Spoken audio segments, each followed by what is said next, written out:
जो हमारे साथ जुड़े हैं। Himante Mara Saini, namaskar.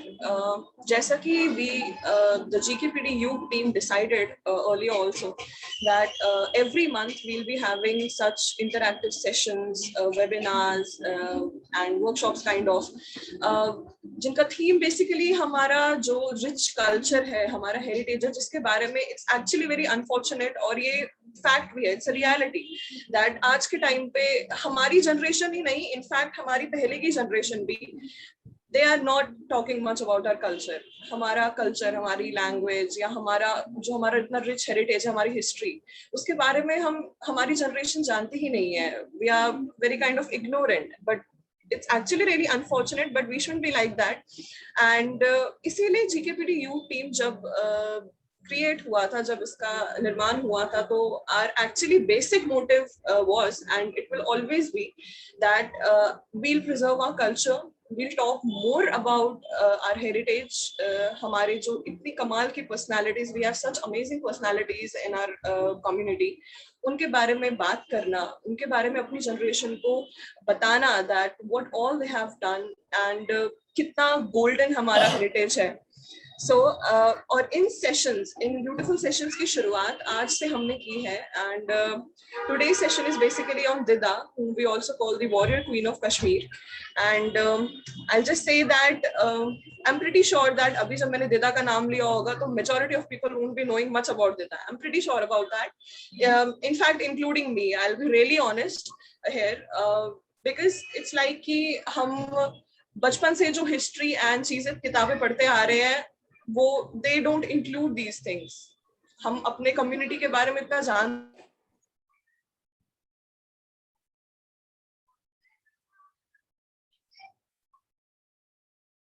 Personalities, ऐसी स्ट्रॉन्ग वुमेन जो हमारी कम्युनिटी में रही है, लाइक दिदा, तो people don't know much about her.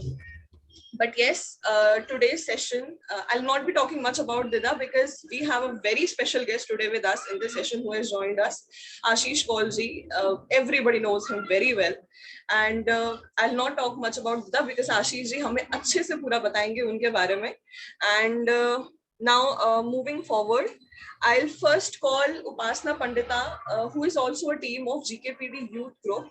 And I'll request her to present a poem in front of all of us so that we get a motivation and we start this session with a motivational kind of feeling. So Upasna, over.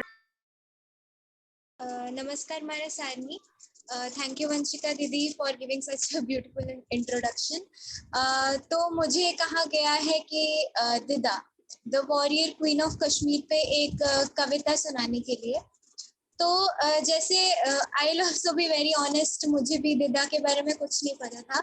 तो जब मुझे सुनने में आया कि आपको दिदा पे poem सुनानी है, आपको कुछ पोएम सुनानी है, तो फिर मैंने अपने मम्मी पापा से पूछा कि मम्मा पापा आपको पता है कि दिदा कौन है? तो उन्होंने बोला नहीं बेटा, हमें भी नहीं पता. तो बेसिकली यही है कि we don't know much about our culture. तो मैं यही कहना चाहूंगी कि हमें अपने कल्चर को समझना चाहिए, हमें अपने कल्चर के बारे में पढ़ना चाहिए ताकि हम उसको आगे बढ़ा पाए. तो क्योंकि दिदा जो थी वॉरियर क्वीन थी और कहा जा सकता है कि वो बहुत ही वीर थी. तो वीर रस पे ही मैं एक कविता प्रस्तुत करना चाहूंगी आप सबके सामने. उम्मीद है आप सबको पसंद आएगी. यह कविता रामधारी सिंह दिनकर जी ने लिखी है. जाग रहे हम वीर जवान, जियो जियो ए हिंदुस्तान.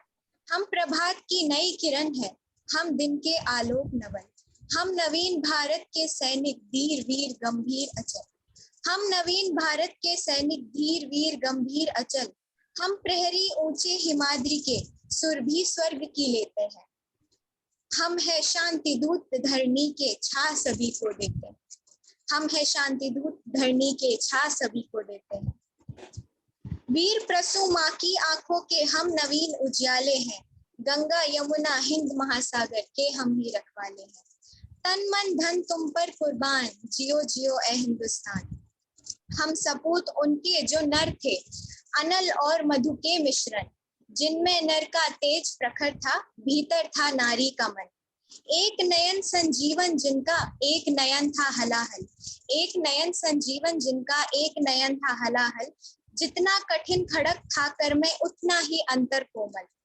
थर थर तीनों लोग कांपते थे जिनकी ललकारों पर, थर थर तीनों लोग कांपते थे जिनकी तलवारों पर, स्वर्ग नाचता था रण में जिनकी पवित्र तलवारों पर, स्वर्ग नाचता था रण में जिनकी पवित्र तलवारों पर, हम उन वीरों की संतान, जियो जियो ए Hindustan.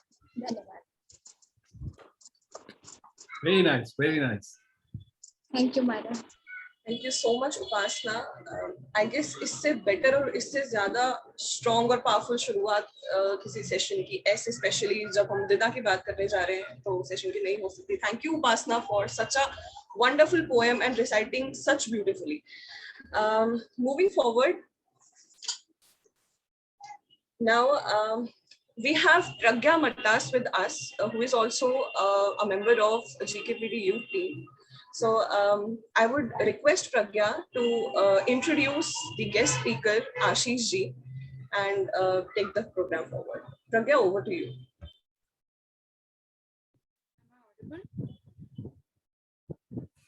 Yes, you're audible. Thank you, Vanshika. Vanmala करनावो को तो है introduce as a guest speaker. वैसे तो इनका इंट्रोडक्शन देने की कोई जरूरत नहीं है, हमारे आज के अतिथि काफी जानी मानी हस्ती हैं। Today among us is present someone who is a famous media person, a profound writer, a leading businessman, a theatre personality, a prominent leader and also a die-hard Kashmiri pandit, Mr. Ashish Kaul. Ashish ji, we are really glad to have you as a part of our today's event. Thank you so much. Thank you, Mahara. Born in Anantnag district of Kashmir Valley, Ashish ji is someone who is not only very patriotically and emotionally attached to Kashmir, but also someone who has worked and contributed in the direction of keeping our cultural heritage alive. His love and emotions for Moij Kashmir are so deep-rooted that he wrote 3 best-selling books, Yimchi revolve Quran around Kashmir, like Refugee Camp, Rakt Gulab, and is a Sarnichi already pata, Didda the Warrior Queen of Kashmir. He has also created and produced a play, Refugee Camp, which is an adaptation of his bestseller book. He also is a doctoral research scholar with focus on Kashmir. His emotions for Kashmir can also be inferred from the fact that जब एक बार आशीष जी अपनी बेटी को, who then was 8 years old, जब आशीष जी उन्हें कश्मीर लेकर गए, तो जैसे ही they landed in कश्मीर, उनकी डॉटर ने उनसे पूछा कि पापा हम कश्मीर में क्यों नहीं रहते, कश्मीर तो इतना सुंदर है, हम मुंबई में क्यों रहते हैं। ये बुझत गए आशीष जी वारिया emotional. In past, Ashish ji has served as a leading intellect in some of the famous companies such as Hinduja Group, Bajaj Herbals, Group COO of News 24, and Radio Dhamal, among others. Currently, he is serving as the Chief Creative Officer and founder of Folklore Entertainment, which has directed and produced a documentary and monograph on the forgotten women of Kashmir and another on a rare medical disorder in Gujarat. He is also an advocacy columnist with focus on terrorism in Kashmir. Ashish ji is a recipient of various prestigious awards like Man of Excellence Award 2020 for Research in Education, Responsible Business Leader 2012 Award, and Corporate Affairs Leadership Award 2012 by Asian Confederation of Business and Thought Leaders. He has also received commendation by the Honorable Prime Minister of India and Honorable Governor of Maharashtra. Ashish ji is working to mount 3 major films in future, namely Didda, the Warrior Queen of Kashmir, 1962, Parameshwari Files, and Mission Robin Hood, something which we all are really looking forward to. Ashish ji has also been a part of GKPD programs and webinars and has motivated the people within the community over the years. Ashish ji, thank you so much for being here. We are really glad to have you with us today. अब मैं request करना चाहूंगी आशीष जी को कि वो आए और हमारी ऑडियंस के साथ अपने एक्सपीरियंसेस शेयर करें और हम सबको अपने ज्ञान से एनलाइटन करें। Thank you so much, बेटा जी. Thank you so much. I mean, अपने बारे में ऐसा सुनने में बहुत अजीब लगता है कभी-कभी, but thank you so much. One correction, I was not born in Anantnag. I was born in Srinagar. So I've spent most of my life there. But thank you so much Yes, that was a very important part. That was a turning point in my life when, when we were traveling, and my current part of the family and my daughter especially, who when she saw Kashmir for the first time, and and it just happened through an aircraft. She did not even get to be in the valley. It was just her first glimpse of the valley, and she said, "Dad, we are Kashmiri Pandits." I said, "Yes." Kashmir is so beautiful. I said, through a better question. Yes, I know Kashmir is very beautiful. Then came the question, if we are Kashmiri Pandits, if Kashmir is so beautiful, why is it that we don't live in Kashmir? Why is it that we are living in monstrous cities like Mumbai, Delhi, surrounded by concrete, jahan na chhat apni, na farsh apna, na suraj dikhta, na kabhi chand dikhta? Why don't we live there? And the easiest thing for me to have told my daughter that time, who was hardly 8 years that time, was perhaps, there was terrorism that happened in the valley and we were hounded, we were killed, and therefore we had to leave. But then I thought that, it would not have been a fair thing to tell my daughter at that time. And I wanted my daughter to know of what has happened. And therefore that motivated me to do my first work, which was a refugee camp. And through refugee camp, I was intending to have a dialogue with the Gen Next of Kashmiri Pandits, people who were not born in the 90s or perhaps were far too little to know of what has happened. And in the interim, what has happened is so much of discourse and so much of misinformation, especially through social media, through television news channels. There's so much of propaganda that happens for and us, for and against, that truth somewhere about Kashmiri Pandits has long been forgotten and lost. Through refugee camp, it was my endeavor to bring out the heritage of Kashmiri Pandits, the real truth, the factual truth, in a manner that people will enjoy reading. Because today's generation, like, I am very lazy, though, this is my profession. I am very lazy. I find it very difficult to read. Trust me, I am not much of a reader. So therefore, what I did was I innovated a new format wherein when people read it, they could see the story unfolding in front of them. So basically, they were cinematic renditions of the stories that I wanted to tell. And which is what I think created a very different space. And people, and I mean, this is a matter of record that whether it is Refugee Camp or any other book, they've been the highest ever sold books on Kashmir in that genre. Nobody was able to do that.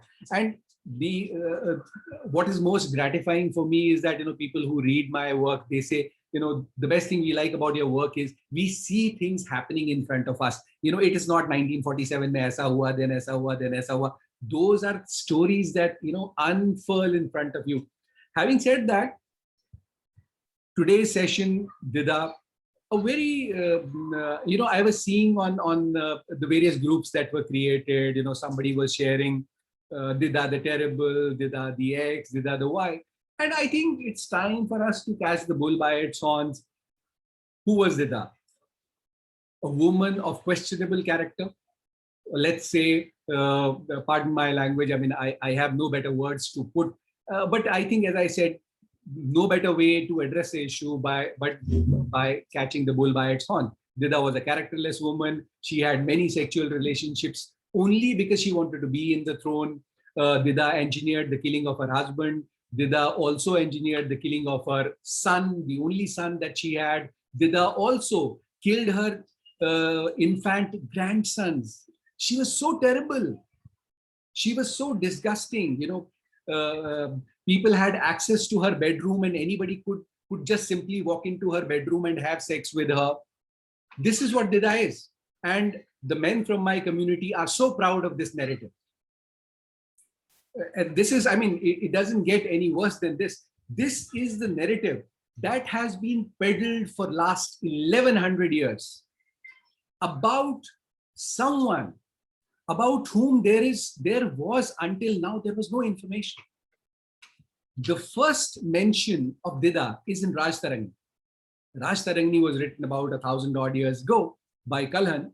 And this, whatever narrative, unfortunately, tragically, the narrative that I've told you is the narrative that in some sublime form exists in Rajtarangi, which has been in some form or the other taken forward by the men from our community, various other writers who believe they are historians. It sort of is fancy to be called as a historian without even realizing, people spend half their life even understanding how to become a historian in the first place. But and then there are people who have taken the same narrative forward.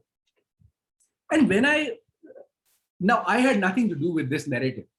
As we were having this chat earlier, Dida's story to me came from my own family, came from my own grandmother, who traces her lineage to Dida. And I have grown up hearing, like, people like you would have grown up hearing the stories of Ram, Lakshman, Mahadev, etc., etc. I've grown up hearing stories of Dida. And it used to be so fascinating. My grandmother, she was the wisest woman. She'd possibly never been to school, possibly those days they used to be Ratan, Bhushan, Prabhakar and stuff like that. Those were, sort of high school connotations in today's terms. But exceptionally wise woman, she would answer my questions in the simplest of the ways. Now, that's a different discussion. So when she would tell me about the stories of Dida, I get so excited that, wow, you don't get to hear stories about women in India. The only story that you get to hear is Khub Ladi Mardani Wo To Jhansi Wali Rani. That's all we know. And while I was growing up, and then eventually when I started to work, and there was this phase in my life where I wanted to know that, I've sort of broken so many benchmarks in my own career. I was the youngest group president. I was the youngest CEO. I've been the youngest X, Y, Z. Somehow, those things have just happened to me. And it has a drawback also. You burn out faster, and, then you don't know. You've done it all. So what do you do now? You are just 40, and what do you do? I was the youngest CEO in the country at 36. So, I didn't know what more to do. And then this incident with my daughter happened. And then, somehow I just was reminded of the story of Dida. And then I began having these conversations with my grandmother, who unfortunately was in a very frail state of health that time. And in the ensuing years, she passed away. But she gave me an entire lowdown on Dida's history. While she was doing that, I was reading. I'm one of the very few people who have read the original Rajtarangi, both the volumes. It takes, huge amount of patience to go through that. Most of the people in our community, if you tell them Rajtarangi padhi, everybody will say, nobody will say we don't know. Everybody will say हमने पढ़ी है, but किसी ने पढ़ी नहीं होती. बहुत rarely बहुत लोगों ने उतना patience नहीं आज किसी के पास. हम वो WhatsApp पे जो summaries आते हैं ना, वो पढ़ते हैं और हम claim ये करते हैं हमको सब कुछ पता है. And when I checked with my grandmother, she says, she would laugh that, these narratives make men powerful. We unfortunately are women who sacrifice ourselves, our dignity, to make men powerful. And then I started to do my research. I spent 6 years on Dida and Sri Desh alone. I've been across Central Asia, I've been across Iran, I've been across Afghanistan, I've been within the border areas of Poonch, Rajouri, Lorraine, and all those areas where this story is scattered. And what do I realize? That I realize that the greatest, the bravest, the greatest, the bravest daughter of India, who could have been one of the icons of this community, who could have been a beacon for this, not just our community, but for global womanhood, was converted into a demon, was converted into a characterless woman by men of frail character who could not possibly accept that a powerful woman's strengths need to be celebrated. We unfortunately, most of our historians are men, most of our rulers, either warlords or men, most of the people who have dictated us men.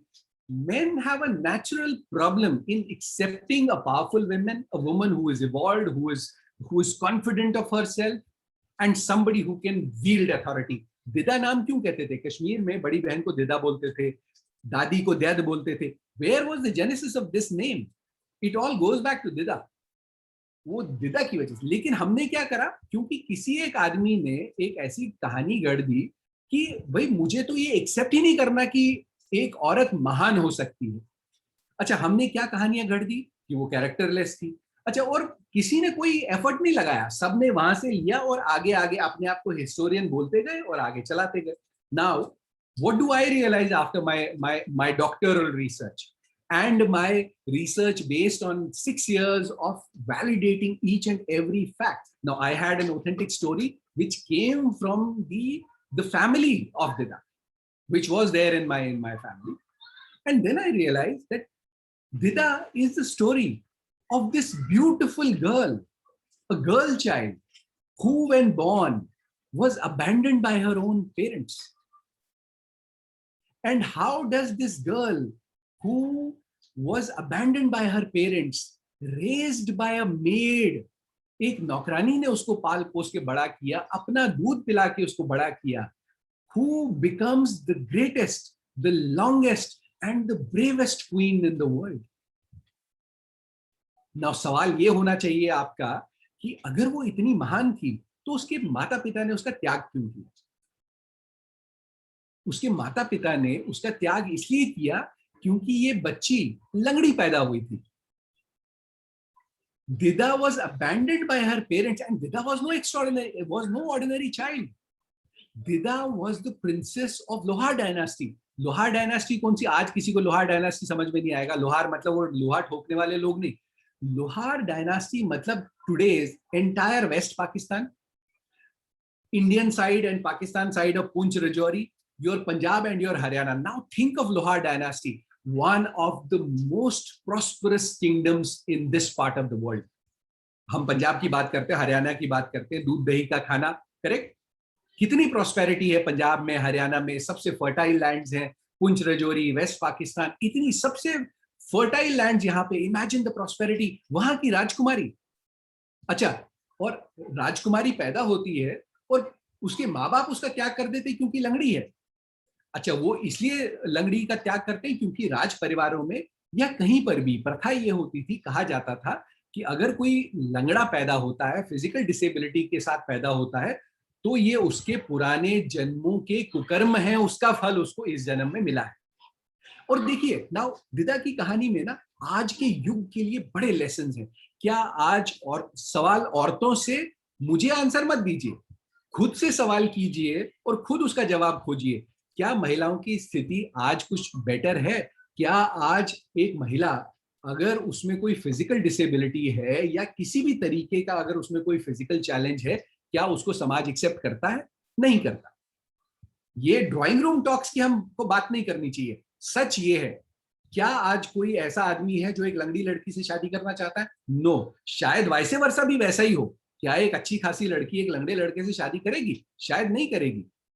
सो हमारे समाज में जो ये कुरीतियां हैं, इनको दिक्कत कहाँ आती है? हम इन चीजों को एक्सेप्ट नहीं करते। एक्सेप्ट नहीं करते तो ड्राइंग रूम एक्टिविज्म होके रह जाता है। दिदा की कहानी से हमको सबसे पहला सबक ये क्या मिलता है कि एक ऐसी लड़की जिसको पूरे समाज ने त्याग कर दिया, जिसका पूरा बचपन लंगड़ी लड़की सुनते सुनते बीता, जिसका पूरा बचपन अपने माता पिता के प्यार को खोजते हुए बीता, उसने कभी अपने लंगड़ेपन का को अपीजमेंट की तरह यूज नहीं किया।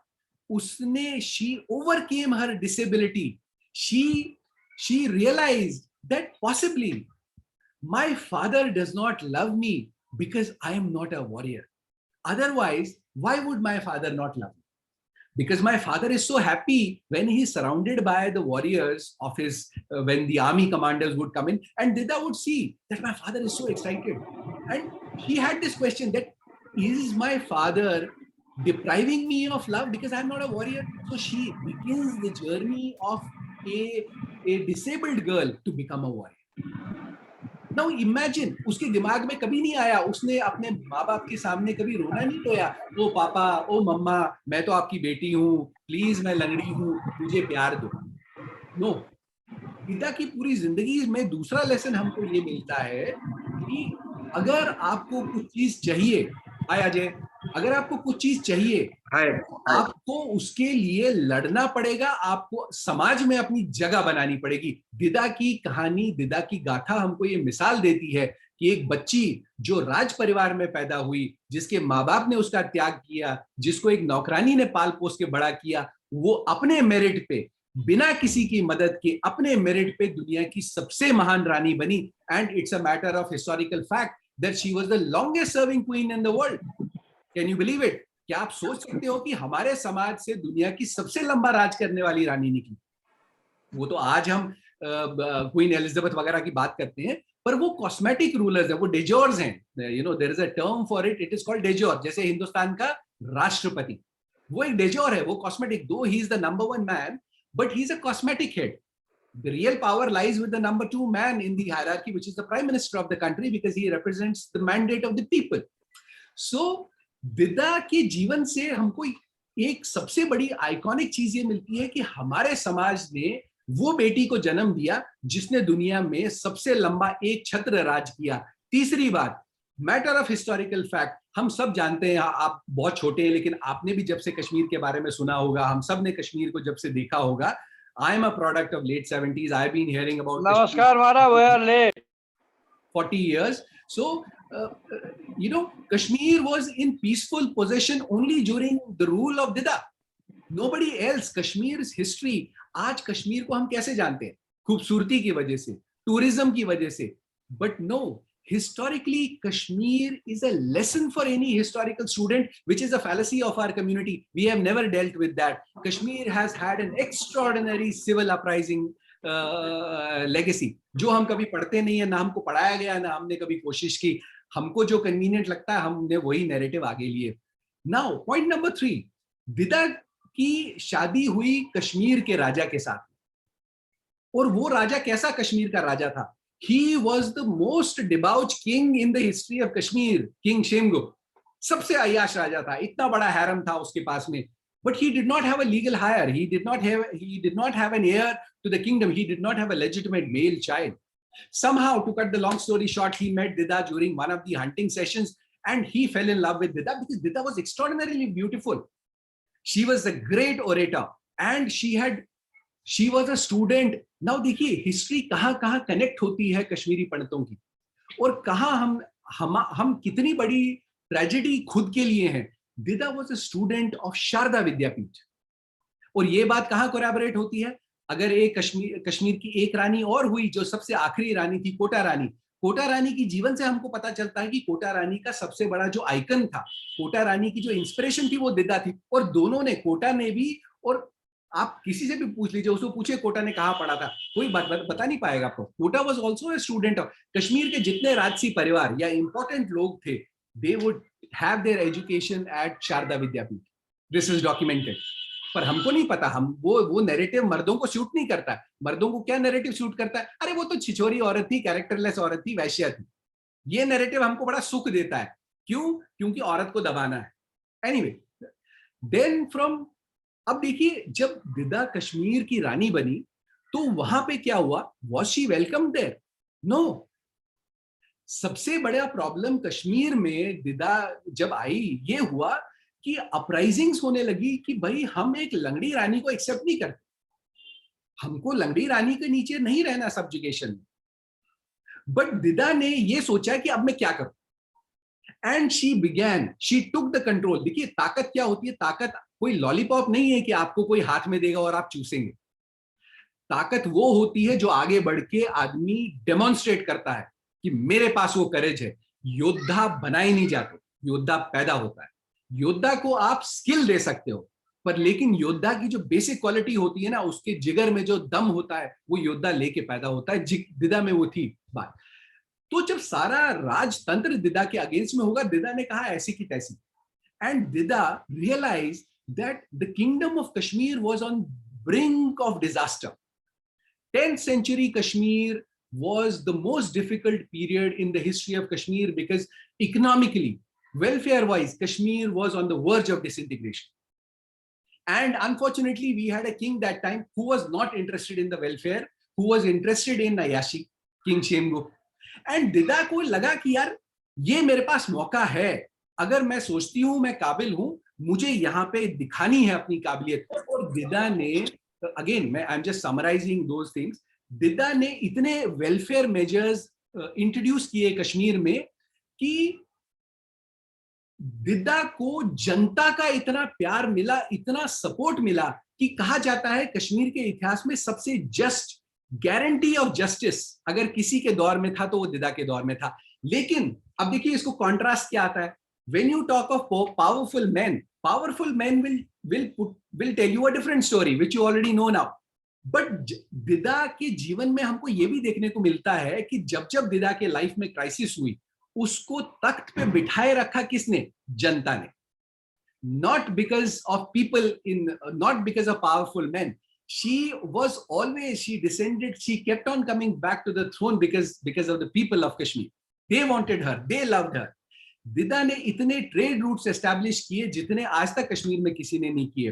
दिदमार अभी भी कश्मीर में जगह है। उत्पल जी से नमस्कार हमारा, उत्पल जी ऑल्सो नोज कि कितने सारे प्लेसेस थे, ट्रेड रूट्स थे। उसने कितना ट्रेड को फैसिलिटेट किया लोहार के साथ में, because Lohar was a far stronger kingdom than the kingdom of Kashmir. Lohar was on the cusp of central Asia. अच्छा, दिदा के जीवन में ना एक बड़ा इंपॉर्टेंट आदमी और भी था। अब ये देखिए हमारी हिस्ट्री कहां कहां कनेक्ट होती है through these historical characters. Didda was the granddaughter of Bhimshah. कौन Bhimshah? The greatest, one of the greatest legendary kings of Central Asia, the king of Kabul, Afghanistan, जिसका टेरिटरी ईरान, इराक यहां तक लगता था। वो दिदा के नाना थे। मतलब जो दिदा की मम्मी थी वो काबुल भीमशाही परिवार का हिस्सा थी। ठीक है। अच्छा, अब ये देखिए कि दिदा के जीवन में 3 किंगडम उसने इनहेरिट किए in a manner of speaking. When her grandfather died, that was a time when वुशमगीर अटैक। और वो हमने वो बैटल रिक्रिएट किया कि अब देखिए कि 38,000 और सेंट्रल एशियन फोर्सेस। देखिए 10th सेंचुरी बड़ा इंपॉर्टेंट है हिस्टोरिकली। हम कहते हैं ना, हमने सबने सुना है कि सोने की चिड़िया है हिंदुस्तान, हमको बड़ा गर्व होता है कहते हुए हिंदुस्तान तो सोने की चिड़िया था जी, सोना जवाहरात हीरा चांदी सब हिंदुस्तान में ही तो होता था, दुनिया में तो कहाँ होता था। और ये सच भी है। वो 10th सेंचुरी में वो जो 600 ऑड किंगडम्स थे जो अय्याशी कर रहे थे, ऐश कर रहे थे, वो कैसे ऐश कर पा रहे थे? Central Asia was burning that time. Central Asia was on boil in the 10th century. Why? Because Europe was at war with Middle East. क्यों? Battle for Jerusalems were happening. Christians and Muslims were fighting for dominance and Jerusalem was at the center of it. अब इसमें होता क्या था? Christians were inherently better warriors because ये भी एक कहने वाली बात है, but you know this is not our topic, कि दुनिया में टेररिज्म, ऑर्गेनाइज्ड टेररिज्म क्रिश्चियंस ने इंट्रोड्यूस किया। The kind of barbarianism that was introduced by the church is unparalleled in the history. सबसे आज तो हम जब क्रिश्चियंस की बात करते हैं तो हम क्या कहते हैं? सूट बूट पहने हुए सोफिस्टिकेटेड लोग, टाई पहनते हैं, वाइन का ग्लास पीते हैं, संडे को मास करते हैं, यू नो जीसस क्राइस्ट की बातें करते हैं, लव दाई नेबर की बात करते हैं। But behind the brutalist of persecutionary tactics against the women in the world was a gift of the church to the world. Friday the 13th आप सबने सुना होगा। 13th बड़ा एक अनहोली नंबर माना जाता है या बैड ओमन माना जाता है। 13 तारीख अपशगुन माना जाता है। इसका जेनेसिस क्या है? Friday the 13th was a time when the church in across Europe, Friday the 13th, I think it was 500 AD कुछ ऐसा था या 300 AD कुछ ऐसा था। Church ordered coordinated attacks across Europe against women और लाखों औरतों को मार दिया गया। और उसमें उन लाखों में मेजॉरिटी औरतें ऐसी थी जिनको जिंदा जलाया गया ये कह के कि ये चुड़ैल थी, because they had their voice against the church. तो अगर हमारी एक रानी को लोग कहते हैं कि ये तो कैरेक्टरलेस औरत है तो कोई बड़ी बात नहीं है, इतने में ही छूट गए। पर एनीवे, तो जो सेंट्रल एशियन वॉरियर्स थे, they had better access, they had better arms, better ammunition, and they were more trained than anybody else. तो जो इस्लामिक वॉरियर्स थे, most often they would have to fall back. और वो central Asia borders पे आते थे, अफगानिस्तान तक आते थे, यहाँ तक आते थे। तो जब वो लड़ाई हुई, आइकॉनिक लड़ाई हुई, the stage was set in the 10th century for defeat of India, and India would have हमने देखा 200 सालों के अंग्रेजों के राज में हमारी क्या हालत हो गई हिंदुस्तानियों की। हमारा कल्चर खत्म हो गया, हमारी तहजीब खत्म हो गई, हमारी जबान, हमारी संस्कृति 200 सालों में सब खत्म हो गया। अंग्रेजों ने हमें किसी लायक नहीं छोड़ा। वो तो भला हो इतने सारे फ्रीडम फाइटर्स का जिन्होंने हमारे लिए लड़ाई की, वरना आप और हम आज भी किसी साहब के यहाँ टट्टी और जूते साफ कर रहे होते। So what happened during that time was when we were under attack. आप सोचिए कि 1000 साल पहले अगर वो 38,000 फौजी हिंदुस्तान में घुस जाते तो क्या होता। हमने देखा एक गजनी ने जब हिंदुस्तान को तहस नहस किया, आज भी हिंदुस्तान उससे उबर नहीं पाया उसके हमलों के बाद से। It was Ghazni's attack in India which established Darul Uloom, or in a manner of speaking, Islam was established because after the Somnath fell. तो 500 दिदा एक लंगड़ी लड़की ने वो हमला रोका यार, एक लंगड़ी लड़की ने वो हमला रोका। हम 1000 साल पहले गुलाम हो गए होते, खत्म हो गए होते। 200 साल में अगर हमारी संस्कृति ऑलमोस्ट खत्म होने आई, आप सोचो कि 1000 साल पहले अगर हुआ होता, आज आप और मैं कहां हूं। एक लंगड़ी लड़की का चरित्र था जिसने देश को बचाए रखा। ये जो 600 राज परिवार हिंदुस्तान में ऐश करते थे सोने की चिड़िया बोल के, they were doing it because एक महिला, एक लंगड़ी लड़की जिसको वो हमेशा कहते थे लंगड़ी लड़की, ये तो अपशगुनी है, लंगड़ी लड़की है, वो देश की रखवाली कर रही। और ये ऐतिहासिक प्रमाण है कि उसके 44 सालों के राज में किसी माई के लाल की हिम्मत नहीं हुई कि हिंदुस्तान के अंदर घुस जाए। जब मुश्मगीर के कमांडर इन चीफ को पकड़ा गया, उसने कहा मां क्षमा, आप तो हिंदुस्तानी है, अहिंसा परमो धर्मा। उसने कहा बराबर बोला, अहिंसा परमो धर्मा, पर यह आदि बात है, धर्म की रक्षा के लिए अगर हिंसा करनी पड़े वो भी वही धर्म है, तो तुमको तो मैं छोड़ूंगी नहीं। सबने कमांडर्स ने बोला भाई मां अहिंसा परमो धर्मा, हम तो हिंदुस्तानी है, माफी मांग रहे, दोबारा नहीं आएगा। कहा तुम पागल हो। अब देखिए ये लेसन है, it's a political lesson. Didda's whole life is full of so many lessons. It's a lesson for our politics today. कि दिदा ने कहा कि अगर इसको आज छोड़ दिए ना, ये फिर वापस आएगा। And she had him crushed under the feet of her elephant that sent shock waves across Central Asia. Hindustan की तरफ देखना नहीं, एक पागल औरत का राज। और हमारे हिस्टोरियन, सो कॉल्ड हिस्टोरियन कहते हैं कि अरे वो तो कैरेक्टरलेस वुमन थी। अच्छा, दिदा की लाइफ का चौथा लेसन, आपने सती प्रथा हिंदुस्तान में या कहीं पर भी दुनिया में जहां पर भी आप देखोगे दमनकारी नीतियां होती हैं कि औरतों को दबा के रखना है। हम औरतों की ट्रेजेडीज को सेलिब्रेट करते हैं। मुझे आदत नहीं है गोल गोल बात करने की, पर ये बेसिक फैक्ट है। पद्मावत में आपने क्या दिखाया? आपने दिखाया कि भाई उसका पति मर गया, सब मर गए, अब ये 100 बेचारी 100-150 अबला औरतें, कूदो दरिया में, कूदो आग में। अरे यार, तुमको अगर इतना शोर है कि तुमको मरना ही है, 10 लोगों को और मार के मरो ना। But what are we celebrating? हम क्या सेलिब्रेट करते हैं कि अरे यार मतलब वो तो मर गई यार, कितनी हमने पूरी ऐसी स्कीमें बना रखी हैं कि औरतों को बस उनको उठने मत दो। अच्छा, दिदा के जीवन से हमको क्या सीखने मिलता है? ये लेसन है दुनिया के लिए कि सती प्रथा के खिलाफ पहला डॉक्यूमेंटेड एक रानी का एक्टिविज्म वो दिदा के नाम पे दर्ज। जब दिदा के पति की डेथ हुई, जब क्षेमगुप्त मर गया, जो फाल्गुन था कश्मीर का बड़ा आइकॉनिक, बड़ा समझदार, बड़ा बहादुर, वो कश्मीर का प्रधानमंत्री था। और देखिए दिदा के जीवन में ना खाली वो एक इकलौती महिला नहीं थी, दिदा के जीवन में बड़े ऐसे काबिल मर्द थे जो उस किंगडम में थे, जैसे Phalgun. He came from a lineage, from a legacy of very strong prime ministers that Kashmir used to have. पर उसके दिमाग में ये डिफेक्ट था, उसको शुरू से इस बात का ये था कि मुझे राजा बनना है। ये राजा तो नपुंसक है, ये राजा किसी काम का नहीं है, भोग विलास में पड़ा रहता है, इससे अच्छा मैं ही राजा बन जाऊं। तो उसमें राजा बनने की चाहत बड़ी थी, तो उसने बगावत करी उस वक्त। और दिदा को उसने एक ऑप्शन दिया कि भाई या तो तुम सती हो जाओ, नहीं तो तुम्हारे बेटे को अभी मार दूंगा। ये प्रथा है। और दिदा ने सबको हैरान कर दिया उस वक्त। दिदा ने कहा कि ठीक है, अगर मुझसे सती प्रथा निभाने की अपेक्षा है तो मैं सती होने को तैयार हूं, लेकिन मेरी 2 शर्तें। फाल्गुन ने कहा ओके डन, पहली शर्त कि मेरे बेटे को आज आप राजा घोषित करो। तो फाल्गुन ने सोचा कि हाँ क्या जाता है यार, वो मर जाएगी, उसके बाद देख लूंगा बेटे को इसके। तो फाल्गुन ने एग्री किया कि ठीक है, मैं अभिमन्यु आपका बेटा, उसको राजा घोषित करता हूं। दूसरी, अब देखिए दूसरी शर्त जो दिदा ने रखी ना, वो मास्टर स्ट्रोक था। हमेशा मेरी नानी कहती थी, और आपने भी कई लोगों को सुना होगा, दिमाग सबके पास होता है, लेकिन असली दिमाग वो होता है जो वक्त पे काम आए। ऐसे दिमाग का कोई फायदा नहीं कि आप बखान करते रहो, मैं तो इंटेलिजेंट, लेकिन जब मौका आपके सामने आया आप चौका मार ही नहीं पाए। दिदा ने दूसरी शर्त ये रखी कि हम सीक्वेंस में सती प्रथा में जाएंगे। सीक्वेंस में मतलब सबसे पहली बड़ी रानी जाएगी।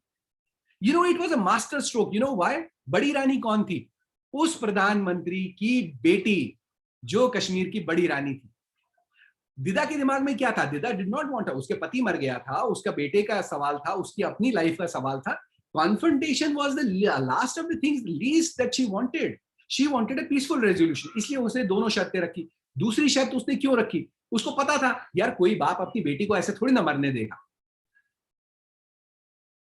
You are all kids. I'm sure you have a fantastic relationship with your dad, which possibly your brothers don't enjoy. I mean, at least I also have the same relationship with my daughter. My daughter, when she was a baby, she would say, "Chill, dad, chill. You don't know anything." So Dida was very sure कि एक बाप इतना निर्दयी नहीं हो सकता कि वो अपनी बेटी को सती होने दे और अपनी आंखों के सामने this whole thing will go away. लेकिन जब कोई आदमी लालच में अंधा हो जाता है ना, वो शायद रिश्तों की कदर नहीं करता। फाल्गुन ने दूसरी शर्त मान ली एंड दिदा वाज स्टन्ड कि कोई आदमी लालच में, सत्ता के लालच में कैसे इतना गिर सकता है कि वो अपनी बेटी को कुर्बान कर दे। और जो उसकी इकलौती बेटी थी, चंद्रलेखा, जो फाल्गुन की बेटी थी, जो कश्मीर की बड़ी रानी थी उस वक्त, वो उसकी इकलौती बेटी थी। फाल्गुन की बीवी का देहांत हो गया था, ये भी हमारे हिस्टोरियंस को नहीं पता होगा। और उसने अपनी बेटी को माँ और बेटी दोनों, माँ और बाप का प्यार देके पाल पोस के बड़ा किया था। He was very fond of her daughter. It was unbelievable कि उसने हाँ कर दिया। फिर भी दिदा को ये लगा कि यार जब ये होगा एक्चुअली में, when it will unfold, I am sure this will vanish. जब चंद्रलेखा सती प्रथा की तरफ बढ़ी, जब वो चिता में आग लगाने अपने आप को झोंकने जा रही थी, वो सोच रही थी, उसके दिमाग में भी ये चल रहा था, मेरा बाप मुझे मरने नहीं देगा, मैं तो अपने बाप की लाडली बिटिया हूं, वो मुझे कैसे मरने देगा। पर फाल्गुन के दिमाग में एक द्वंद्व चल रहा था, तख्त या बेटी, तख्त या बेटी, तख्त या बेटी। जब बेटी का बस आखिरी पग बचा, उसको बस कूदना था, वो देखी अपने बाप की तरफ, पिताजी क्या हुआ, आप बचा नहीं रहे मुझे। पिताजी ने आंखें बंद करी और फाल्गुन ने सर मोड़ लिया। He had chosen the throne over daughter. And Chandralekha was so heartbroken that she herself jumped into the funeral pyre. और दिदा ने जब ये देखा, दिदा said, "What the hell? जो आदमी तख्त के लिए अपनी बेटी को उसने जला दिया, वो मेरे मरने के बाद मेरे बेटे को जिंदा रखेगा? सवाल ही पैदा नहीं होता।" और उसने कहा, मैं सती नहीं होगी। सोचो, दिस इज मतलब एक तरफ आपके पास पद्मावत की एग्जाम्पल है, ऐसी सती हुई औरतों की कहानियां हैं जिन्होंने अपने आप को मरवा दिया। एक तरफ आपके दुनिया में मिसाल है दिदा की, जिसको जब लोगों ने मजबूर किया सती प्रथा के लिए, उसने सती प्रथा का ही ऐसा इस्तेमाल किया कि उसने अपने दुश्मनों का ही साफ कर दिया सब खेल। जब लोगों ने ये देखा कि दिदा में इतनी डेयरिंग है, सारे मिलिट्री कमांडर्स आए, नरवाहन आया जो बहुत बड़ा मिलिट्री कमांडर था, बाद में कश्मीर का प्रधानमंत्री बना, वो उसने कहा नहीं रानी दिदा की जय। और कश्मीर के जितने लोग थे, जनता थी, बड़े बड़े आर्मी कमांडर्स थे, मंत्री थे, उन्होंने देखा था दिदा का काम, उन्होंने देखा था कि दिदा ने कितनी अच्छी सरकार चलाई अपने पति के एब्सेंस में, और उन सब ने कहा कि रानी दिदा की जय। और फाल्गुन को महल छोड़ के, ultimately to cut the long story short, so imagine you have an icon, an exemplary icon who used an adverse situation for her advantage, for the advantage of her kingdom, for the advantage of her son, for her own advantage. कौन बड़ा है? वो लोग जो अंधे में होके कूद गए उसमें, या जिसने अपने तख्त की रक्षा की, अपने बेटे की रक्षा की, अपने साम्राज्य की रक्षा की, अपनी जनता की रक्षा की? है हमारे पास, हमारे इतिहास में ऐसी कोई मिसाल? अच्छा, फौज का चलन भी कश्मीरी पंडित महिलाओं ने शुरू किया था। आपको पता है दुनिया में बड़ी बड़ी ट्रेजेडीज इसलिए होती थी कि जब राजा कहीं युद्ध के लिए जाता था, बड़ी फौजों का चलन नहीं होता, जैसे हम आज फिल्मों में देखते हैं ना, ऐसा नहीं होता था। पैलेस गार्ड्स होते थे, क्योंकि एक फौज को रखना उतना बड़ा खर्चा, बहुत कम राज परिवार उतना खर्चा उठा पाते थे, क्योंकि लड़ाई तो राजा के जीवन में एक बारी होनी है, 2 बारी होती, कितनी बारी वो फौज रखते। तो उस समय जब राजा किसी एक्सपेडिशन में जाता था, वो लोगों का आह्वान करता था कि आओ। इसीलिए क्या होता था, जब राजा लड़ाई जीतता था उस वक्त राजा कहता था भाई आप लूट लो। इसके लिए लूटपाट होती थी, फौजें इसलिए लूटपाट करती थी क्योंकि उनके पास उनके लिए वही कमाई होता था। ये चीज को दिदा ने रिकॉग्नाइज किया। शी सेड नहीं, अगर राज करना है आपके पास एक डेडिकेटेड ईमानदार फौज होनी चाहिए, और कश्मीर में ईमानदार फौज नहीं होती थी। ये भी हमारे इतिहास का सच है। जो कश्मीर के जमींदार थे वो बड़े, उनके पास में पैसा होता था, राजा के पास उतना पैसा नहीं होता था कलेक्टिवली जितना जमींदारों के पास होता था। फौज ज्यादा जमींदार अफोर्ड कर पाते थे, इसके लिए पावर का जो बैलेंस है वो कश्मीर में होता नहीं था कभी। सो जागीरदार, जिनको डामर कहा कहते थे, जागीरदार और राजा हमेशा उनकी आपस में बनती नहीं थी, ब्रॉडली उनकी कभी नहीं बनती थी। They were always at loggerhead. Didda recognise this कि ऐसा नहीं चलेगा, लेकिन अगर फौज मुझे चाहिए उसको पैसा भी देना है। ये उसका कंट्रीब्यूशन था। अच्छा, सबसे बड़ा कंट्रीब्यूशन आज पुरुषार्थ जिसको हम कहते हैं, बहादुरी की परिकाष्ठा क्या है? फौज। अब जैसा हमने बताया आपको कि दुनिया में पहली फौजी experiment, organised armies, men had no role to play in organized armies. It was creation of Kashmiri women. The concept that you must have a army on payroll, it was a concept. है दुनिया में इससे बड़े गर्व की कोई बात? और लोग कहते हैं कि वो तो कैरेक्टरलेस औरत थी, उसने अपने बेटों को मरवा दिया। अच्छा, दुनिया में सबसे बहादुर योद्धा कौन से माने जाते? सबसे बहादुर योद्धा कमांडोज। ठीक है, जैसे अगर आज हम फिल्मी हॉलीवुड की फिल्में इतना देखते हैं, अगर हमसे आज ये सवाल किया जाए कि सबसे बहादुर कमांडोज कहाँ के होते हैं, तो हम बोलेंगे शायद नेवी सील्स होते हैं, पैराट्रूपर्स होते हैं, जापान का G9 होता है, मोसाड होता है, या हमारे हिंदुस्तान के ब्लैक कैट कमांडोज होते हैं। आपको पता है दुनिया का सबसे पहला कमांडो दस्ता किसने बनाया? Men had no role to play in creation of world's first commando force, which was created by Queen Dida. कौन? क्वीन दिदा, जिसको बचपन में माँ बाप ने त्याग कर दिया कि ये तो अपाहिज है, ये तो अपशगुनी है, ये लंगड़ी है। एक नौकरानी ने जिसको पाल पोस के बड़ा किया, अपने पुरुषार्थ से उसने योद्धा की पदवी हासिल की, अपने पुरुषार्थ से वो एक सफल रानी बनी, अपने पुरुषार्थ से उसने ये जज किया कि कमांडोज की कितनी बड़ी जरूरत होती है। उसके ऊपर एक हमला हुआ था, दिदा और उसके बेटे के ऊपर एक मंदिर के जाते हुए हमला हुआ था। जिस हमले से वो अपने ब्रेन की वजह से बाहर निकल पाई, लेकिन उसने रियलाइज किया दैट कि अगर रानी या राजा एक सिंबल होता है किंगडम का, जैसे हमारे देश का सिंबल क्या है? हमारे देश का प्रधानमंत्री। हमारे देश की आज शान क्या है? नरेंद्र मोदी।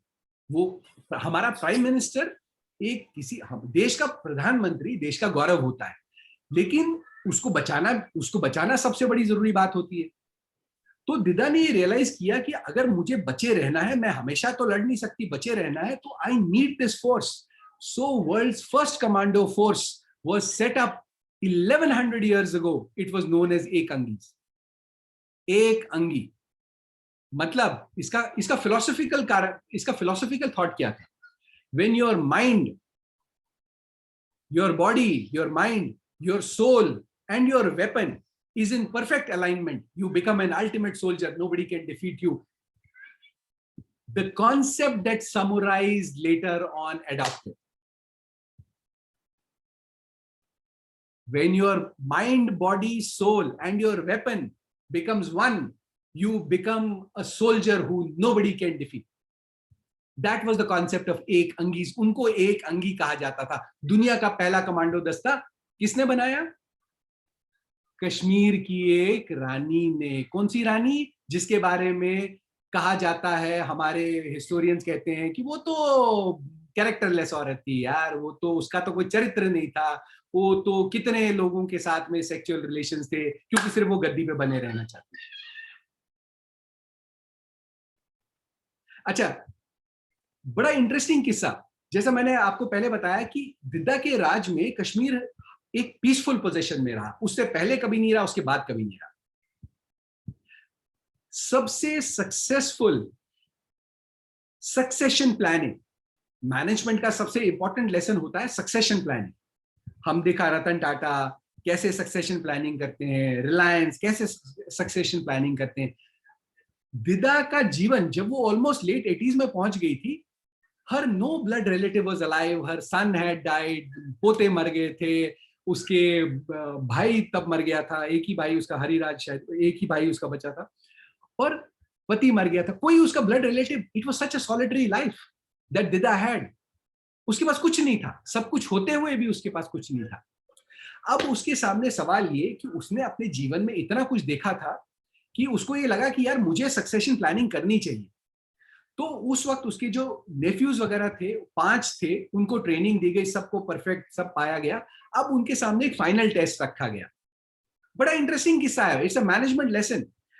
सेबों का ढेर लगाया गया, दिदा के कक्ष में सेबों का ढेर लगाया गया, और दिदा ने शर्त ये रखी कि जो एक बारी में सेब उठाएगा और सबसे ज्यादा सेब एक बारी में मुझ तक लाएगा, मैं उसको कश्मीर का राजा बनाऊं।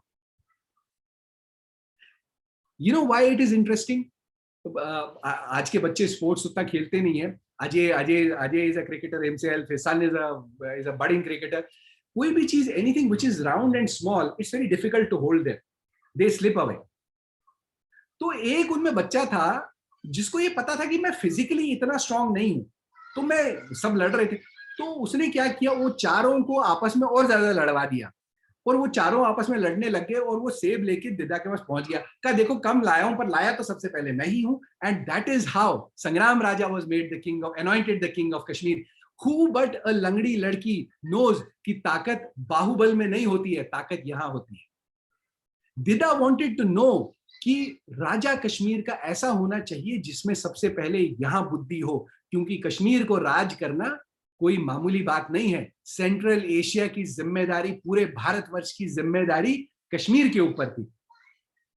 दिदा ने वो फौज बनाई, वो दर्रों में, माउंटेन पासेस में उसने वो फौज बनाई, वो मिलिट्री कमांडर्स अपॉइंट किए, और सबसे पहला काउंटर इंटेलिजेंस। आज दुनिया, आप फिल्में देखते हो, स्पाई फिल्में बनती है, कितना एक्साइटिंग लगता है। सबसे पहला काउंटर इंटेलिजेंस मैकेनिज्म किसने डेवलप किया? किसी मर्द ने नहीं किया, एक लंगड़ी लड़की जिसका नाम दिदा था। एक अंगी के 2 पहलू थे, one was the warriors and one was counter intelligence.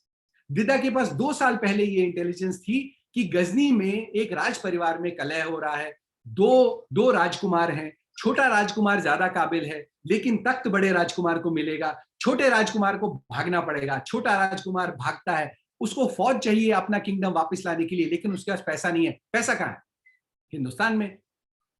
तो वो हमला करेगा तो कहां करेगा? हिंदुस्तान पे हमला करेगा, और उसने किया। लेकिन हमने किताबें पढ़ी, आप भी बच्चे लोग वही कहानियां पढ़ रहे हो, वही हिस्ट्री बुक्स पढ़ रहे हो जो मैंने पढ़ी है, हमारे फादर्स ने पढ़ी है, हमारी आज की जनरेशन वही किताबें पढ़ती है, जिसमें हमको ये बताया जाता है कि महमूद गजनी इतना खूंखार लुटेरा था कि बड़े बड़े राजाओं का सुसु निकल जाता था जब वो मैदान में लड़ाई करने उतरता था। यही हमने पढ़ा। हमने कभी ये पढ़ा कि गजनी लड़ाई हारा? कभी हमने कभी नहीं पढ़ा, किसी हिस्ट्री बुक में नहीं लिखा, और खासकर इंडियन कॉन्टेक्स्ट में। लेकिन वही महमूद गजनी जिसको देखते ही बड़े बड़े राजाओं का सुसु निकल जाता था, वो कश्मीर के साथ में 2 बारी ह्यूमिलेटिंग डिफीट उसको मिली। अपने जीवन काल में 2 बारी हारा, और दोनों एक महिला की क्रिएट की हुई फौज के साथ में उसको मुंह की खानी पड़ी, और मैदान छोड़ के उसको भागना पड़ा। वो लड़की थी दिदा। किसके गौरव की बात करते हैं? दुनिया में है ऐसी कोई मिसाल? हमारे कश्मीर की एक महिला जिसने, जो राजकुमारी, जो बेटी जरूर लोहार साम्राज्य की थी, लेकिन बाद में हमारी रानी बनी, और उसने तीनों राज्यों को इकट्ठा किया। लोहार, बाद में कश्मीर पे लोहार राजवंश का राज चला। दिदा के बाद में, संग्राम राजा के बाद में, लोहार साम्राज्य, कश्मीर साम्राज्य और भीमशाही साम्राज्य, ये तीनों में मेन डिसीजन मेकिंग एक थी, वो दिदा। आप सोचिए, अब आप सोच सकते हैं कि central Asia, it's the gateway to the world, gateway to Europe, gateway to Africa, gateway to the entire world, the biggest trade routes, वहां की रखवाली की जिम्मेदारी एक दिदा की।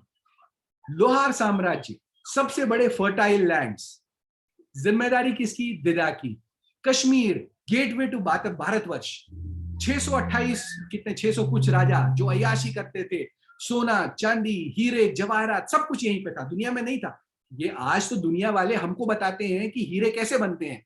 अरे हीरा होता क्या है, वो हिंदुस्तान ने दुनिया को दिखाया कि हीरा होता क्या है, सोना कैसे बनता है। हजारों साल पहले हमारे यहाँ सोना माइन होता था, सोने के आभूषण बनते थे। जब लोगों को ब्रॉन्ज बनाना नहीं आता था, हमारे यहाँ हीरे सोने के जवाहरातों के ऐसी नक्काशियां बनती थी जो आज विद मॉडर्न लेजर टेक्नोलॉजी बनना पॉसिबल नहीं है। और हमारे ही लोग कहते हैं कि अच्छा वो दीदा वो तो चरित्रहीन महिला थी। तो with due apology to all those powerful men who believe that the best way to rule women is to keep them under the thumb, और उनकी गौरव गाथा को खत्म कर दो, और एक महिला को चरित्रहीन साबित करना सबसे आसान काम है मर्दों के लिए। तो with due apology to all those men, I say this again, that I really wish every daughter in India was like Dida. ये जो क्राइम अगेंस्ट वुमेन है ना, ये कहीं नहीं रहेंगे। दिदा के राज में कहा जाता था nothing can ever remain constant in Didda's raj, कि हर 2-2 मिनट में कुछ भी होता है। और दिदा, जैसे हमने इंदिरा गांधी के बारे में हमने कहानियां सुनी कि Indira Gandhi was the only man in her cabinet. Indira Gandhi के ऑफिस में एक ही कुर्सी होती थी, उस पर इंदिरा गांधी बैठती थी, बाकी सब तुर्रम खान खड़े रहते थे। दिदा के राज में एक ही मर्द था जो लंगड़ी, जिसको लोग कहते थे अपाहिज है, जिसको लोग कहते थे चरित्रहीन है, जिसको लोग कहते थे ये कुल्टा है, चरित्रहीन महिला है, कुल्टा है, अभिशाप है। उस पूरे ईरा में एक ही मर्द था जिसके सामने बड़े बड़े राजाओं ने घुटने टेक दिए। और जब उनको इस बात का जवाब नहीं मिलता था ना कि ऐसा होता क्यों है, तो उन्होंने पता क्या थ्योरी फ्लोट की। They said, how is it possible कि एक लंगड़ी लड़की मैदान में उतरती है और हम जीती हुई लड़ाई हार जाते हैं। उन्होंने कहा भाई साहब ये लड़की तो चुड़ैल है, ये काला जादूगर है, इसके लिए जीतती है। तो for the first time in the history of Kashmir or history of the world we see the concept of the witch queen. ये हम अंग्रेजी फिल्मों में ये कॉन्सेप्ट्स देखते हैं ना, haunted, enchanted, the witch queens and all that. It all started from India. It was the Indian rulers, the Indian men, the Indian keepers of history who said, because she's so brave, she cannot be brave, she has to be a witch, she has to be a practicing witch, which is why she is brave, otherwise she cannot be brave. So that is the story in nutshell of the greatest icon of womanhood in the world, who happens to be a daughter of Kashmir. Her name was Dida. So over to you. Thank you so much, Ashish. And you just have to give me a moment. I'll plug in. Yes. I think the power source is running.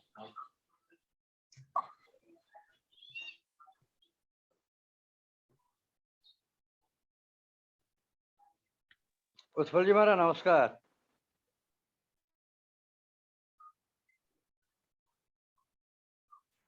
Thank you so much, Ashish ji. I mean, I guess every one of us has been enlightened with आपने जितना हमें बताया।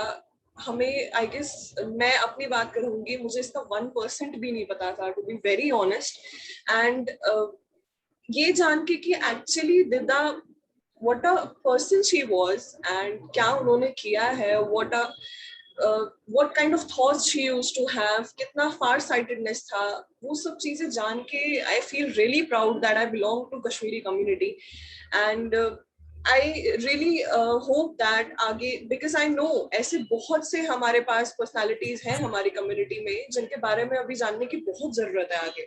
We need to learn, we need to know about such people, such personalities of our community. And I again thank you so much, Ashish ji. I mean, the way you explain each and every line, it's actually like the way you said in the starting only, that when people read your books, they say that we feel that we are not just reading the lines, we feel that we are actually seeing a story. And today also I felt the same. I'll not lie, I literally felt that whenever you were speaking, I felt like there's a story going on in front of me. I was seeing a picture, kind of was seeing a film. So it was really an amazing experience. Thank you so much, Ashish ji. Thank you. Now taking the program forward, मैं Sorry, can I'll just take one more minute. Sure. Very interesting एक चीज बताना चाहूँगा. I think that is relevant to this session. You know, one of the guys who was a close confidant of Dida was a guy called Narvahan. Narvahan was a minister when Shemgupt was the king, and he was a good friend of Shemgupt. और जब दिदा को जरूरत पड़ी उस वक्त नरवाहन ने बड़ा important role play किया in rallying public opinion, in rallying the courtiers in favor of दिदा. Naravahana ने बहुत काम किया और वो दिदा भी उसको अपने पति का बड़ा अच्छा दोस्त जानती थी वैसे. और वो धीरे-धीरे Naravahana from a courtier, he became the prime minister and the commander in chief of the Kashmir army. So you know, he was a man of merit and great substance, and Dida was quite fond of him. Now when you have a character like Dida, it is impossible to not fall in love with a character like Dida. She was beautiful. Apart from her disability, she was extremely, my grandmother would say she was like Tilotoma, radiance of million jewels. And it's very difficult not to fall in love with Dida. And Narvahan fell in love with Dida. अच्छा, इसको कई तरीके में misinterpret किया गया है इस चीज को भी.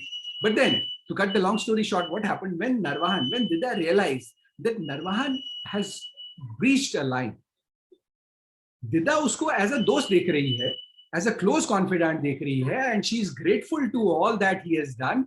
But now Dida was very clear that now he is breaching the line, and Dida being a queen is very different from them being, you know, somebody's wife. Dida rebuked Narvahan. Now, who was Narvahan? A man of merit, brave man full of valor, intelligent guy who became the Prime Minister of Kashmir after Falgun. He became the commander-in-chief. He assisted Dida. He won so many battles for Dida. By no stretch of imagination can he be weak from anywhere. But do you know what he did when Dida rebuked him? He hanged himself. He could not take rejection from a woman. And these are the women who then, these are the men, people like Narvahan. And when there is a dialogue, that there's a discussion happening between Walaja, who is the chaperone of Dida, and Dida.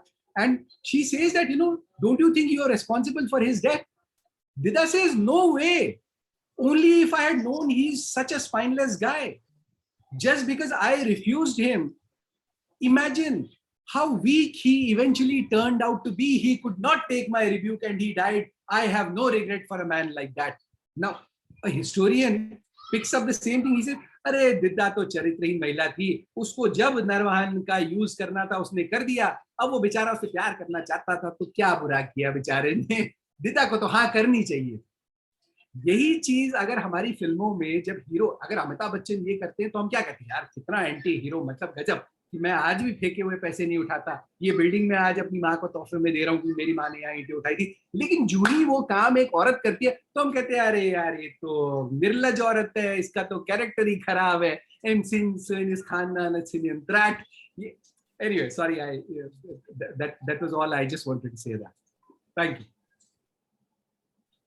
Thank you so much, Ashish ji. Thank you very much. I will take the program forward, and before concluding this session, मैं एक गीत कहूँ या सहगान कहूँ वो मैं गाना चाहूँगी जो मेरे दिल के बहुत करीब है, एंड आई गेस हम सभी ने वो सुना है बचपन से. चंदन है इस देश की माटी, जिसके lyrics are very amazing. I mean very heart touching, something जो बहुत ही अच्छे हैं, जिसे आप कितनी बार भी सुनो तो आपका सुनने का मन करेगा. तो मैं ये कंक्लूड करने से पहले ये गीत प्रस्तुत करना चाहूंगी. चंदन है इस देश की माटी, तपोभूमि हर ग्राम है, हर बाला देवी की प्रतिमा, बच्चा बच्चा राम है. चंदन है इस देश की माटी, तपोभूमि हर ग्राम है. हर शरीर मंदिर सा पावन, हर मानव उपकारी है। जहाँ सिंह बंदे खिलौने, गाय जहाँ माँ प्यारी है। जहाँ सवेरा शंख बजाता, लोरी गाती शाम है। हर बाला देवी की प्रतिमा, बच्चा बच्चा राम है। चंदन है इस देश की माटी, तपोभूमि हर ग्राम है। जहाँ कर्म से भाग्य बदलता, श्रम निष्ठा कल्याणी है। त्याग और तप की गाथाएं गाती कवि की वाणी है। ज्ञान जहाँ का गंगा जल सा, निर्मल है अविराम है। हर बाला देवी की प्रतिमा, बच्चा बच्चा राम है। चंदन है इस देश की माटी, तपोभूमि हर ग्राम है। जिसकी सैनिक समर भूमि में काया करते गीता है। जहाँ खेत में हल के नीचे खेला करती सीता है। जीवन का आदर्श जहाँ पर परमेश्वर का धाम है। हर बाला देवी की प्रतिमा, बच्चा बच्चा राम है। चंदन है इस देश की माटी, तपोभूमि हर ग्राम है। तपोभूमि हर ग्राम है। तपोभूमि हर ग्राम है। धन्यवाद। Now, I would request, we have Vasudha Kak with us, who is also a member of GKPD youth team. So I would request Vasudha to conclude the session. Vasudha, over to you.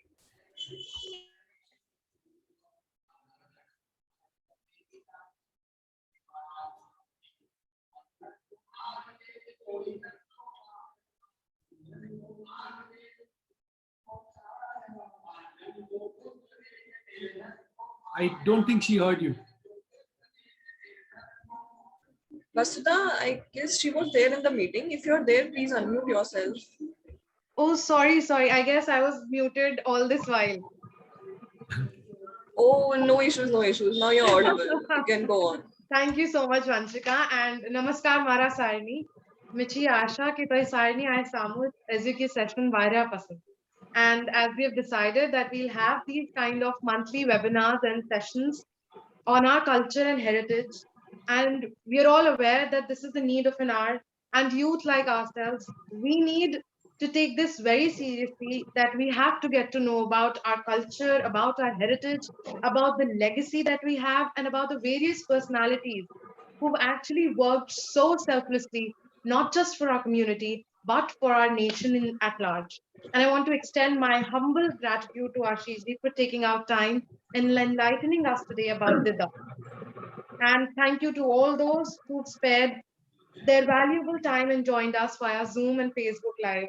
Because I Sarni request कि तो भी session share so that more and more people come to know about our efforts, and they also come to know about the beautiful legacy that we have. So once again, thank you all and good night.